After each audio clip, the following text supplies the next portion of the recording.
Mula kami flowers. Sunflowers. Pagkita man ay ta seed nga giga ma'am.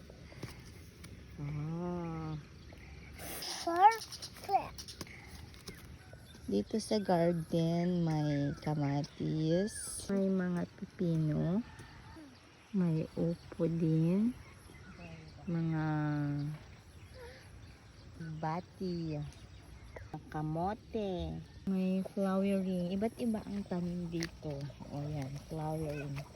Siyempre hindi mawawala ang carrots. O nakadadong ako dito guys. Ano yung tawag yan? Bilbilunak. Ayan, sili. May mga talong. Maliliit pa po yung talong. Dito naman is kalabasa. Kalabasa. Dito ikot kabatiti. Patola. Siyempre, hindi mawawala ang kangkong. So, this is kangkong guys. May ampalaya dyan sa gilid. Tsaka sunset.